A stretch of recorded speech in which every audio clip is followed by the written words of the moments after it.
Muy buenos días, estimado estudiante. El que te saluda es el profesor Miguel Ángel Valverde Nivín. Estimados estudiantes, el día de hoy vamos a trabajar lo que es origen e información del castellano en nuestro curso. Propósito de la clase, conocer y valorar nuestra lengua. Docente, el que te habla el profesor Valverde Nivín, Miguel Ángel. Y de esa forma iniciamos la clase del día de hoy. Rápidamente vamos a ver de dónde proviene o cuál es el origen de la lengua que hablamos y cómo ha ido cambiando durante el tiempo. Rápidamente vamos a hacernos las siguientes preguntas. ¿Cómo surgió el idioma que hablamos? ¿Cómo evolucionó? ¿Qué lenguas han contribuido en su formación?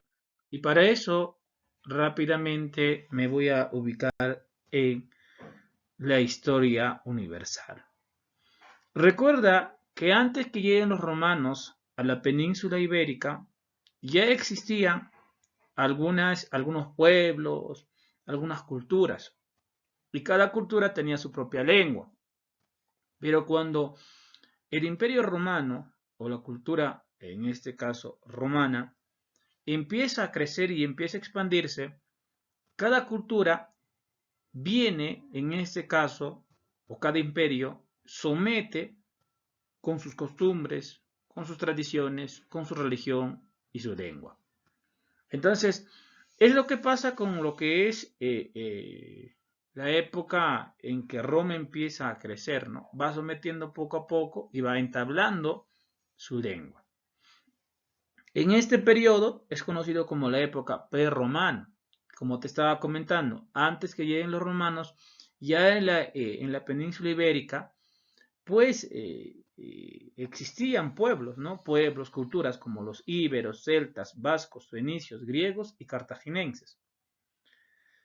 Cuando llegan los romanos, todas las lenguas desaparecieron menos el vascuence, ¿no? Fue una de las culturas que no se dejó someter por los romanos y la lengua que hablaban, en este caso los vascos, es la euskera o vascuence. De todas formas, todavía quedan en la actualidad palabras de origen prerromana.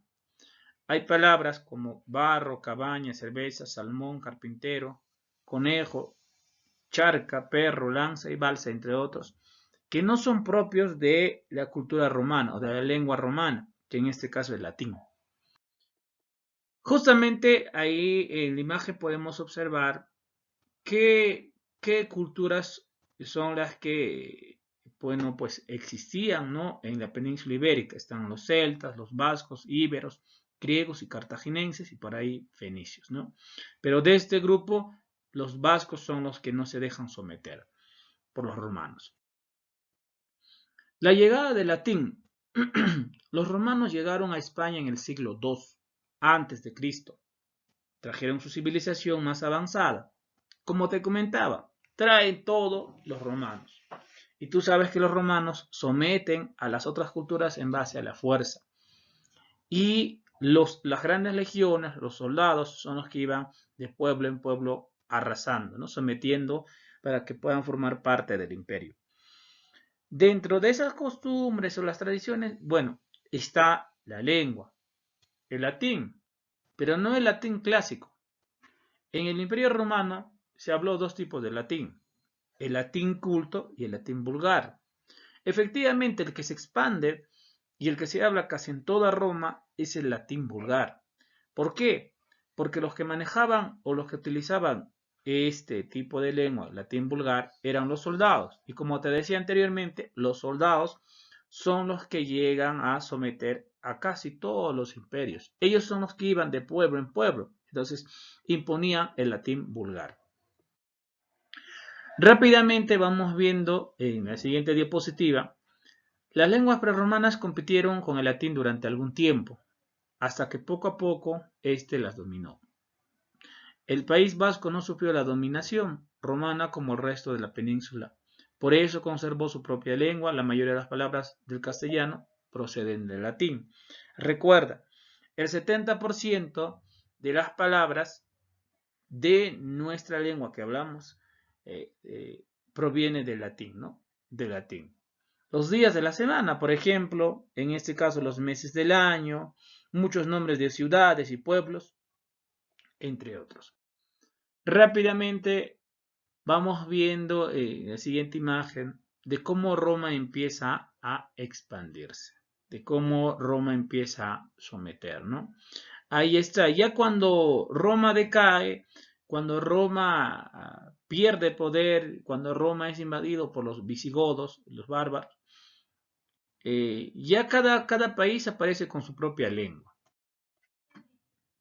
Origen y evolución del castellano, caída del Imperio Romano. Ahí está, los visigodos, en este caso los bárbaros, bueno, someten a los romanos y ya en la península ibérica se establecen los bárbaros.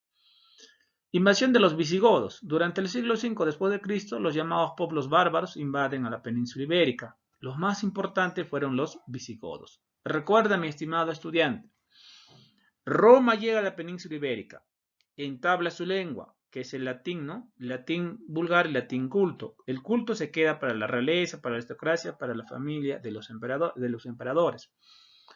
Y el latín vulgar es empleado por los soldados, ¿no? Muy bien. Pero vienen los bárbaros, Roma decae y los bárbaros también vienen con su propia lengua. Los visigodos se adaptan a la cultura y el latín vulgar que se utilizaba en España, pero nos dejaron muchas palabras de su lengua que se llaman germanismos. Vamos avanzando. Los árabes, después de los bárbaros, llegan a invadir la península ibérica ya los árabes. De estos dos, de los visigodos o los bárbaros y los árabes, el que ha contribuido más en la lengua castellana son los árabes, ¿no? Los árabes. Vamos viendo de que invasión de los árabes en el año 711 se produce la invasión árabe. Casi sin resistencia los árabes ocupan prácticamente toda la península. Su cultura es superior a la de los visigodos. Por esto y por la cantidad de tiempo que estuvieron con nosotros, casi 10 siglos han estado los árabes en la península ibérica. Y nos dejaron muchas palabras. Las palabras de origen árabe. En la agricultura tenemos las siguientes palabras, ¿no? Alcachofa, sequía. En jardinería, alelí, azucena. En construcción, adobe, albañil. En ropa y utensilio, alfombra, taza. Y entre otras, ¿no? En este caso, en las ciencias tenemos álgebra, alcohol, cifras, jarabe, azufre y alambique.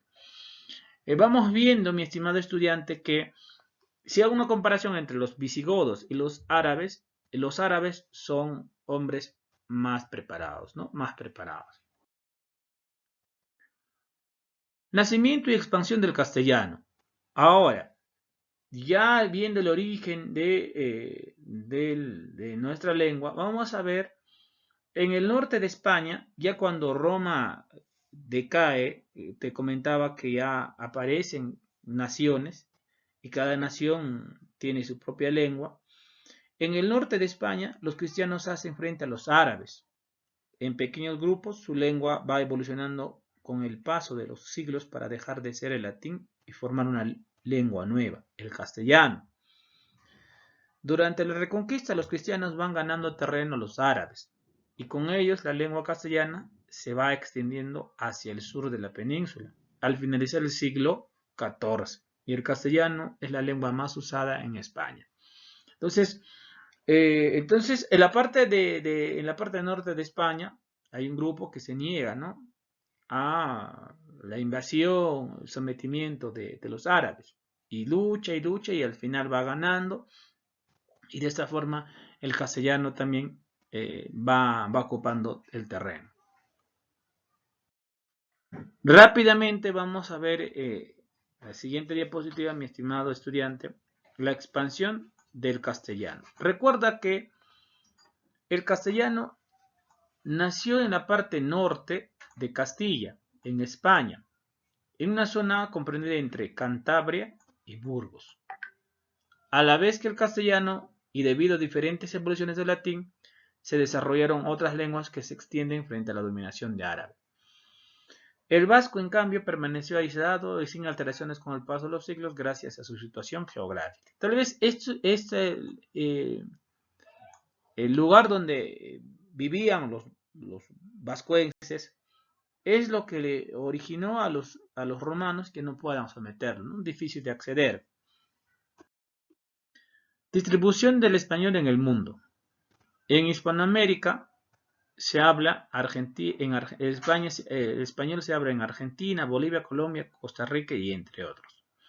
En Estados Unidos se habla en California, Florida, Nuevo México, Texas, Arizona, Colorado, Nueva York. En África se habla en Guinea Ecuatorial, Sahara Occidental y otros, Filipinas, Israel, zonas de Asia Menor. Y ese es el resumen, mi estimado estudiante, del origen del castellano. Muchas gracias. Eso sería todo. Cuídate. Bendiciones.